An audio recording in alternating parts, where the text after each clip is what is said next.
This is Chapter 18, Monitoring and Controlling. This is the final step of management process. So what is controlling? It's a process of monitoring, comparing, and correcting work performance. Effective controls ensure that activities are completed in ways that lead to the attainment of goals. Control is important as it's the only way that managers know whether organizational goals are being met and if not, the reason why. The value of the control function can be seen in three specific areas: planning, empowering employees, and protecting the workplace. As you can see from this exhibit, controlling provides a critical link back to planning. If managers didn't control, they have no way of knowing whether their goals and plan were being achieved and what future actions to take. The control process is a three-step process of measuring actual performance, comparing actual performance against the standard, and taking managerial action to correct deviations or inadequate standards. To determine what actual performance is, a manager must first get information about it. Thus, the first step in control is measuring.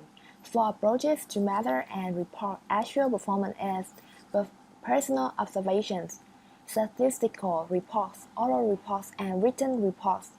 What is measured is probably more critical to the control process than how it's measured, because selecting the wrong criteria can create serious problems. Besides, what they measure often determines what employees will do. The comparing step determines the variation between actual performance and the standard. And though some variation in performance can be expected in all activities, it's critical to determine an acceptable range of variation, the acceptable parameters of variance between actual performance and the standard. And the final step is taking managerial action. One decision a manager must make is whether to take immediate corrective action, which correct problem at once to get performance back on track, or to use basic corrective action, which looks at how and why performance deviated before correcting the source of deviation. Now we move to controlling for organizational and employee performance. Performance is the end result of an activity. Managers are concerned with organizational performance, the accumulated results of all the organization work activities. Productivity is the amount of goods and services produced divided by the inputs needed to generate that output. Organizations and individual work units want to be productive. They want to produce the most goods and services using the least amount of inputs. Output is measured by the sales revenue an organization receives when goods are sold. Input is measured by the cost of acquiring and transforming resources into outputs. Organizational effectiveness is a measure of how appropriate organizational goals are and how well these goals are met. That's the bottom line for managers, and it's what guides managerial decisions in designing strategies and what activities in coordinating the work of employees. It's important for managers to deliver effective performance feedback and to be prepared, if needed, to use disciplinary actions taken by a manager to enforce the organization's work standards and regulations. Managers need to provide their employees with feedback so that the employees know whether they stand in terms of their work. When given performance feedback, both parties need to feel heard, understood, and respected, and if done that way, positive outcomes can result. Exhibit 18.8 lists some common types of work disciplines problems and examples of it. Let's move on to the next part, tools for measuring organizational performance. So there are three main types of control. The first is feed-forward control. It is control that takes place before work activities is done. Concurrent control. It is a control that takes place while work activities is in progress. The best known form of concurrent control is direct supervision. Another term for it is management by walking around. It is used to describe when a manager is out in the work area, interacting directly with employees. And the last kind of control is feedback control. It takes place after work activity is done. As you see on the slide, it is Exhibit 89. Feedforward control anticipate problems before the activity begins. So it is considered input. Concurrent control corrects problems as they happen. So it can be seen as processes. And feedback control, it corrects problems after they occur. So it can be considered output. Well, every business aims to earn profit. To achieve this goal, managers need financial control. So managers can use traditional financial measures such as ratio analysis and budget analysis. In terms of ratio analysis, there are 4 objectives of this kind of analysis: liquidity, leverage, activity, and profitability. And budget analysis, there are 2 objectives. They are quantitative standards and deviations. On the slide, as you see, it is the Exhibit 1810, popular financial ratios. So you can have deeper understanding of the analysis. So let's move on to information controls. Management Information System, also known as MIS, is a system used to provide management with needed information on a regular basis. Data is an organized collection of raw, unanalyzed facts. For example, an assorted list of customer names.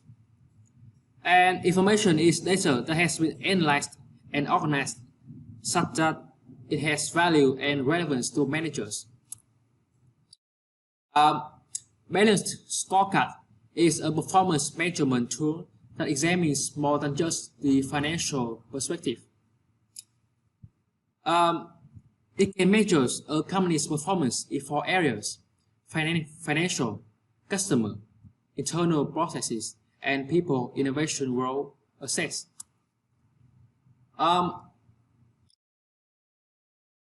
Benchmarking a best practice. It is the search for the best practices among competitors or non-competitors that lead to their superior performance. Benchmark is the standard of excellence to measure and compare against. Here is the Exhibit 1811, Suggestions for Internal Benchmarking. There are 6 suggestions, as you can see. The first, connect best practices to strategies and goals. Second, identify best practices throughout the organization. Third, develop best practices, reward and recognition system. Fourth, communicate best practices throughout the organization. Fifth, create a best practices knowledge sharing system. And last, nurture best practices on an ongoing basis. Now, let's discuss about contemporary issues in control. We need to adjust controls for cross-cultural differences and global turmoil. Control techniques can be quite different for different countries. Differences are primarily in the measurement and corrective action steps of the control process. Managers in foreign countries also need to be aware of constraints on corrective actions that can take. The next issue we need to consider is workplace privacy. In workplace, your managers can read your email, or they can tap your telephone, monitor your work by computer, store and review computer files, monitor you in an employee bathroom or dressing room, or track your whereabouts in a company vehicle.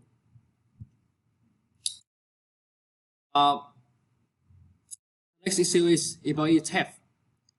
It is any unauthorized taking of company's property by employees for their personal use. The U.S. National Institute of Occupational Safety and Health still says that each year some 2 million American workers are victims of some form of workplace violence.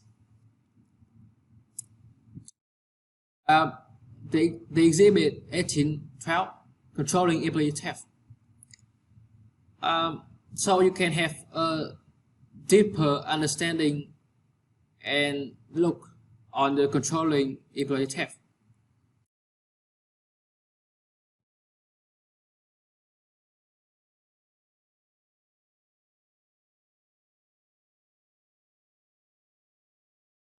The next issue is controlling customer interactions.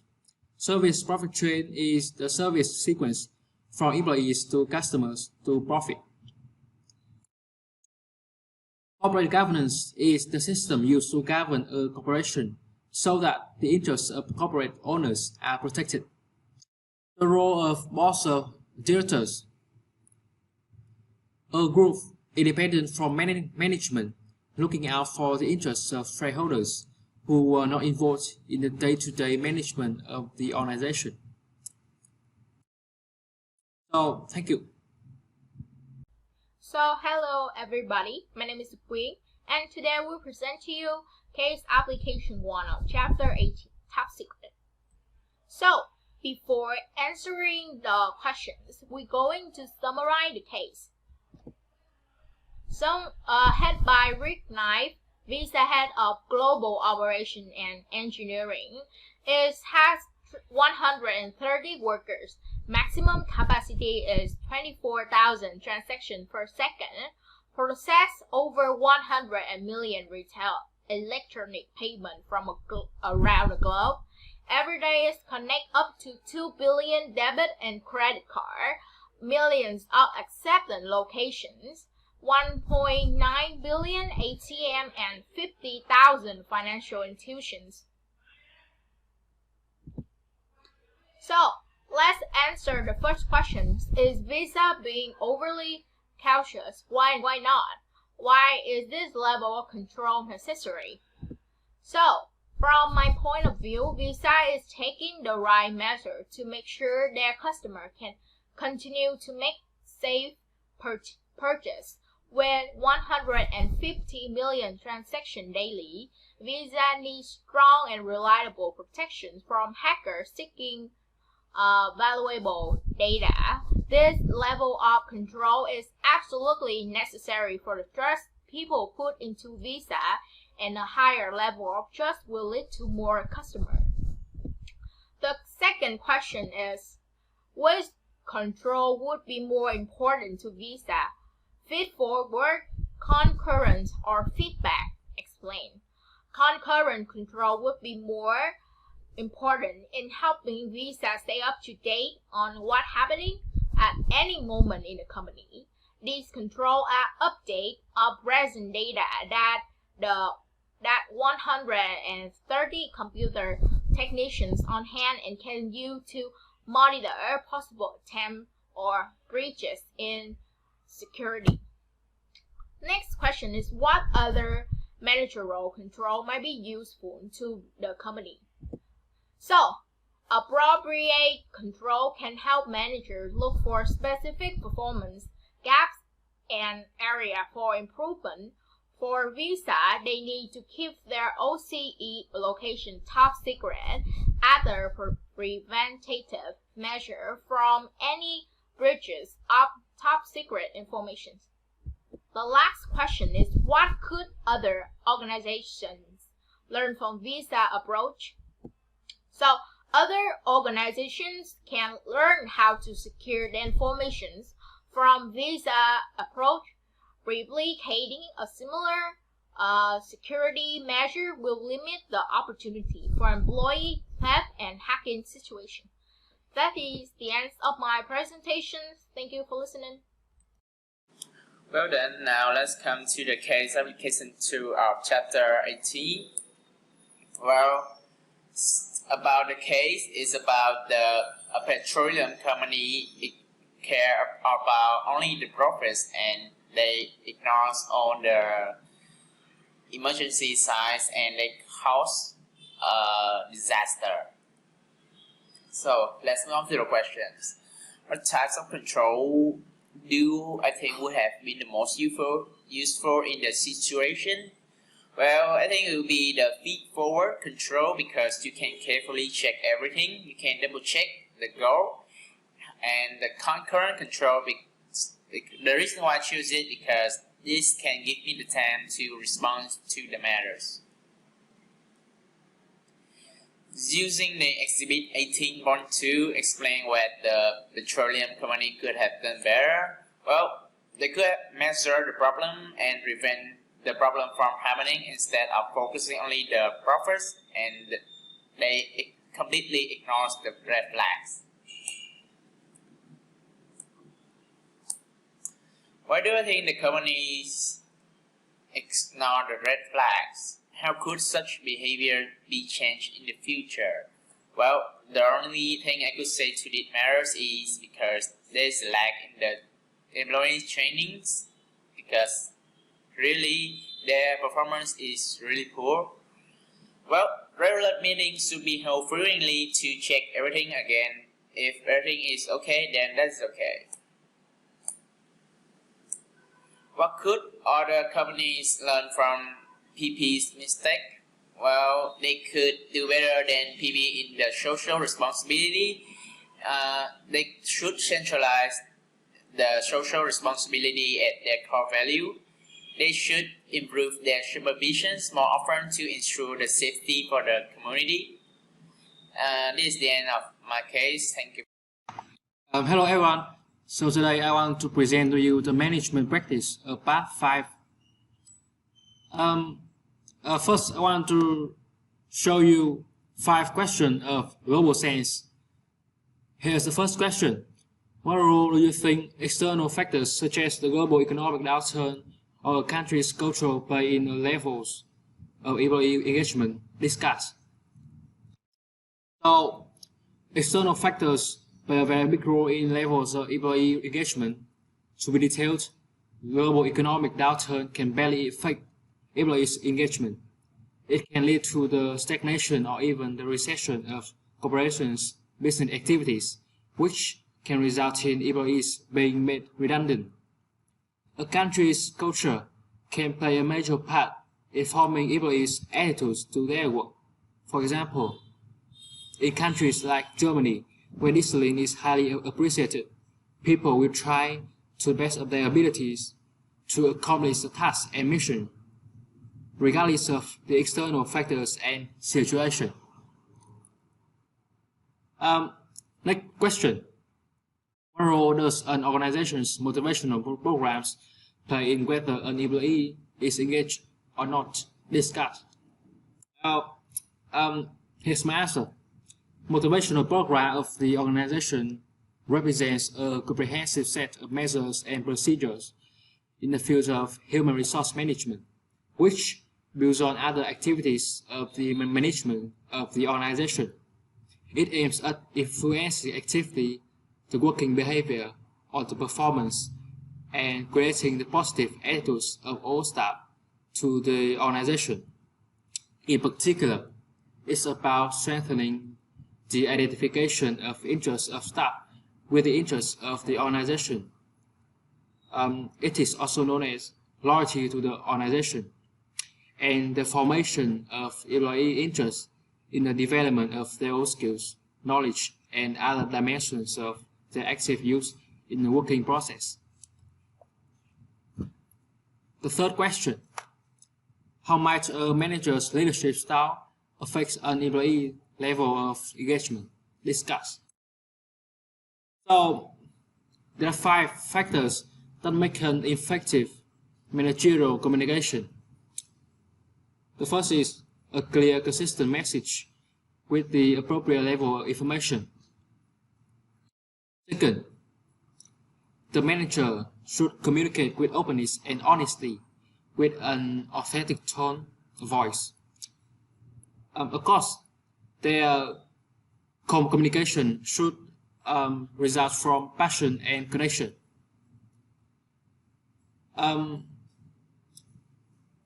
The manager's communication should reveal goals, purpose, and direction.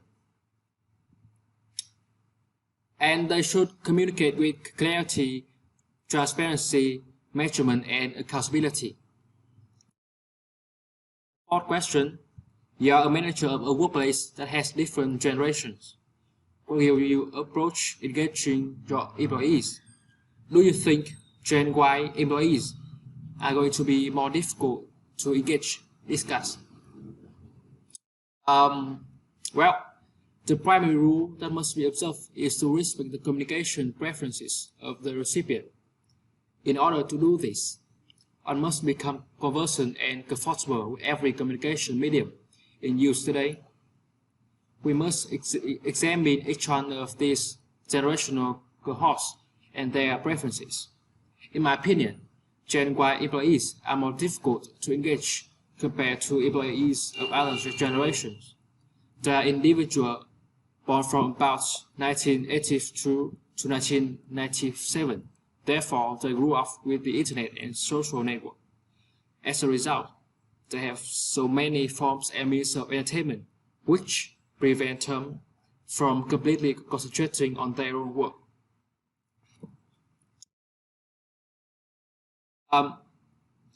So now let's move on to discussion questions. The first question: do the overwhelmingly positive results from the 2005 partner survey surprise you? Why or why not? Do you think giving employees an opportunity to express their opinions is something like an attitude survey is beneficial? Why or why not? So, the survey made by the company from the year 2005 gives us so much surprise. The response of the survey conducted in the year 2003 was only 46%, and it's increased to 64% in 2005. The partners remained quite active for the survey in 2010. The response is surprising because it is giving better results each time. 87% of the partners said they were satisfied or very satisfied. Employees should be given an opportunity to express their opinions for the following reasons. From the survey, the managers can provide the appropriate coaching. The survey is a proper channel of feedback, and there will be some improvements of communications with partners. Next question: might the results of the partner survey affect the way a local store manager does his or her job? How about a district manager? How about the president of global development? Do you think there are differences in the impact of employee surveys on how managers at different organizational levels lead? Why or why not? So,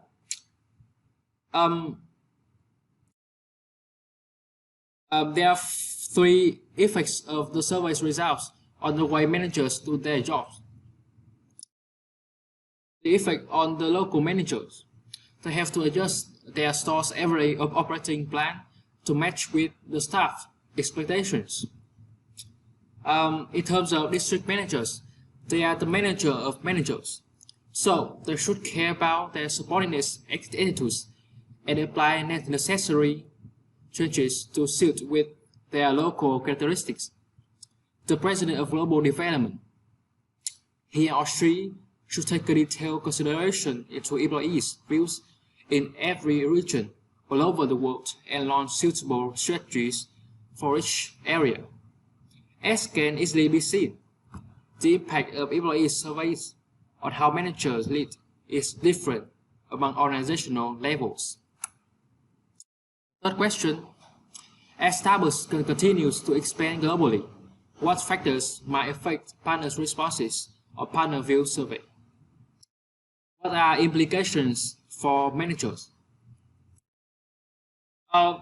So, when Starbucks continues to expand their business all over the world, it is an indication that the company is flourishing, which contributes to building and strengthening the employees' trust in their employer. By the way, their responses in the surveys will become more and more positive. This would be an implication for managers that the company's business situation plays a big role in deciding partners' attitudes. Question number 4. Look at the description of the types of people Starbucks seeks. What individual behavior issues might arise in managing these types of people? What work team issues might arise? Starbucks has a desire to recruit employees who are adaptable, self-motivated, passionate, and creative team players. However, these types of people have a tendency to have very big egos and so much self-confidence. As a consequence, when they work in teams, their strong characters often result in misunderstandings or even conflicts among team members. Last question. Discuss the ideal Starbucks employee in terms of the various personality traits theories. Starbucks ideal employees are those who are adaptable, self-motivated, passionate, creative team player. Obviously, all companies or organizations desire to have partners possessing such personal traits. However, controlling those various characters requires the managers to have a deep understanding of each member and to possess an ability proficient enough to resolve any conflicts arising. So, thank you. Let's head on to the management practice. Continuing the case of Starbucks, described in my own words, the workplace environment Starbucks has tried to create. What impact might such an environment have on motivating their employees? Well, Starbucks has tried to create an environment where their employees could embrace their best effort. The impact is that due to the rewards from Starbucks, the employees will be motivated from it and they can try even harder to get the rewards. Does Starbucks care too much for its partner? Can a company even treat its employees too well? Well, why not? Well, I don't think so because Starbucks know who Starbucks is, and I don't think that Starbucks care much about their employees also because even if they are trying to create employee-central environment, they already gave their employees the best benefit. Well, scholars say we all want the same thing as people to be respected and valued as employees and appreciated as customers. Does the company's respect and value its partners? Explain what do you think this is implied for its employee relationship. The company often holds meetings between their staffs or making the survey to promote the value of its partner. This means that the employee's relationships is highly considered by Starbucks. The company evaluates the employees by giving them the best benefits. The former CEO once said spending money to put people first is smart money. Am I agree? Why? Well, I strongly agree to the statement because people all want the same thing, to be treated equally or to be respected, to be valued, and the customer always recommend the business where they can get the best service. If I was an executive of Starbucks, would be concerned about the drop in ranking on the list of the best companies to work for. Well, why not arson my tech? Well, I would definitely be concerned, and I may consider trying new strategies to fix the problem. Give some examples of the types of communication taking place at Starbucks. Well, the CEO tries to visit 30 to 40 stores per week when they first open, and when Starbucks first moved into China market, he spent time with more than 1,200 employees and their families, also in the France. Suppose I am a Starbucks store manager in Alabama. How do I find out what's going on in the company? How might I communicate my concern and the issues? Well, the best solution is I will approach the employees and ask them if something is not okay, and I will try to fix the problem by explaining the issues and let the employees realize what am I implying. Despite Howard Scott's relationship style, would his approach be appropriate in other types of companies, or why not?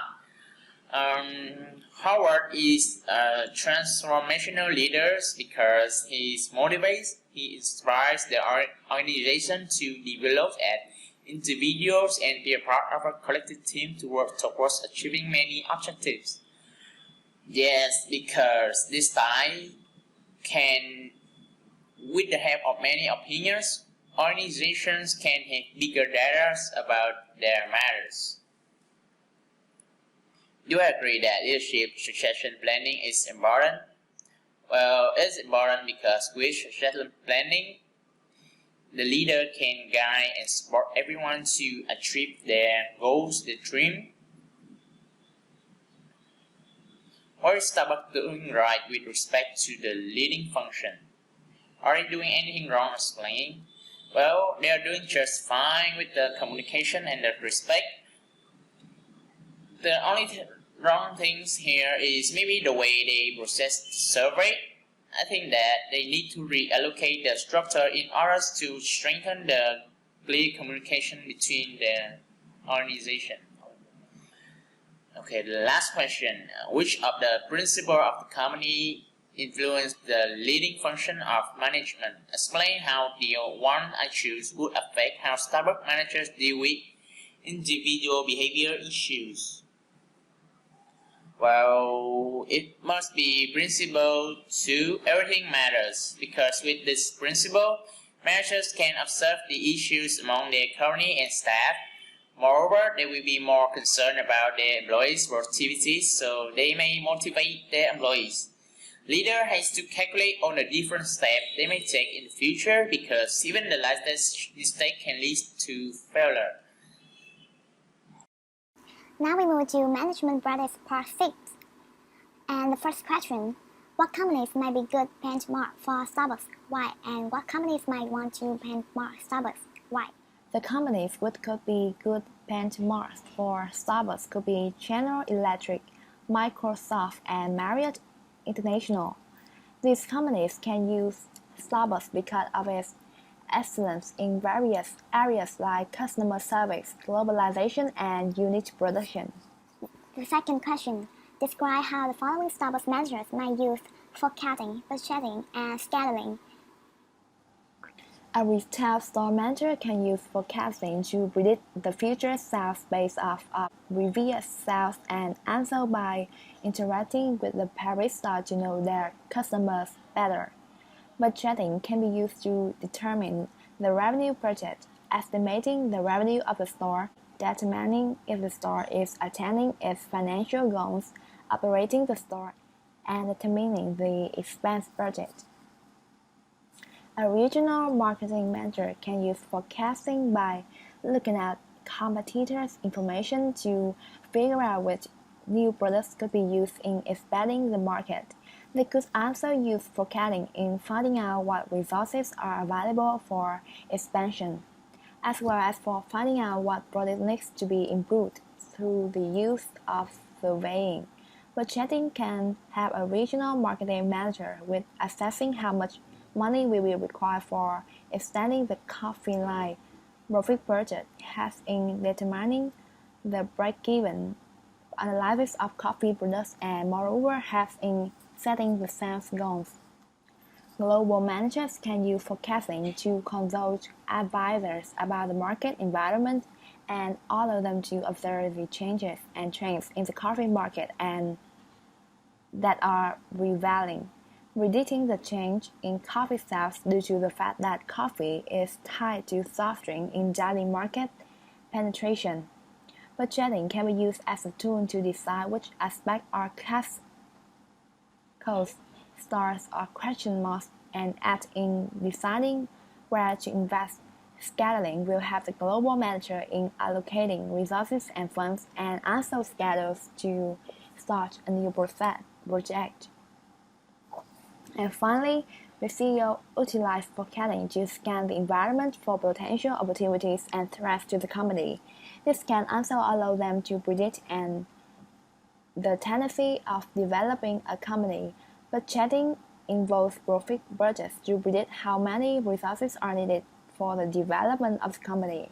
Scheduling has to delegate those responsible for a given process of the program. The third question, what control criteria might be useful to a retail store manager, to a barista at one of Starbucks working only retail store, and how about for a store that has a drive-thru? Retail store manager can use various control activities, which are focused on creating excellent service quality and productivity.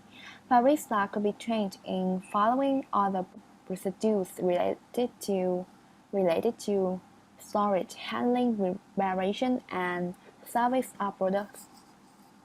So, hello everybody. My name is Wing, and I will answer the question from the question 4 to question 11 of Management Practice 6, Starbucks Controlling. So, let's start with the question number 4. So, what type of feed-forward, concurrent, and feedback control does Starbucks use? Are there others that might be important to you? If so, describe. So, the first is forward control, refer to the one wherein the control measure is taken in advance.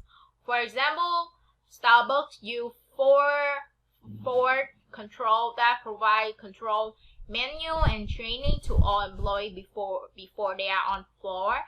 The required infrastructure ensure the unique customer service experience in transactions like use of digital timer and other confirmation screen. Next is concurrent control. Is the one where the measures are taken to improve the work activity. Gift card system is used by Starbucks. To find out the pros by employees is concurrent control. Training is given to the manager to upgrade them with security or other important changes. Last is feedback control. Is the one where measures are taken after the work activity is complete. This type of control is beneficial to Starbucks as it helps the company in knowing the feedback of the customer. It also helps the company in knowing the customer taste and demand, likes or dislike. The control is being carried out to overcome the discrepancies in work activity. Next question is, what red flag might indicate significant deviations from standard for an hourly partner, a store manager, a district manager, the executive vice president of finance, and the CEO? These are similarities. Why not? So, an hourly partner deviation from required performance in areas such as service, quality, customer satisfaction, and ability to meet customer demand. A store manager deviations from each employee productivity, effectiveness, attendance, and behavior. A district manager whether each store perform net gain or net loss from deviations. Next is the executive vice resident of finance, deviations of financial performance, revenues, and expense from the project performance, the CEO, whether the financial goal or CSR goal are met. So, there are similarity between them since most of them are based on financial performance to classify. So, next question is, evaluate the control measure Starbucks is using with its gift card from the standpoint of the 3 steps in the control process. So, Starbucks applies transaction data analysis technology to detect multiple card redemptions in a single day and has identified other telltale activity that pinpoint possible fraud, and then it is compared with other card redemption whether it is normal or not. Last is, if the transactions activity is detected out of the norm, Starbucks corporate staff is alert and a panel of company experts review the data. When smaller exceptions are noted, the individuals are sent letter asking them to explain what's going on. So, next question is, can Starbucks manage the uncertainty in its value chain? If so, how? If not, why not? So, seeing itself as a part of a lower community, trying to balance profit with social responsibility, creating a third place between home and office where people can connect comfortably, understanding the employee feel far more committed to companies whose value and missions they find inspiring, knowing that customer and client increasingly refer to support companies whose value are consistent with their own. So the last question is, describe and evaluate what environmental actions it taken. How might they affect the planning, organization, and controlling taking place in this area? So, Starbucks has always tried to reduce its environmental footprint of to-go cups and single-use packaging. So, planning to create more environmentally friendly cup and packaging organization to design a culture that is flexible, adaptive, reflective to the environmental trend, control to ensure that the new cups are appropriate to you and not polluted the environment. So that's the end of my presentation. Thank you for listening.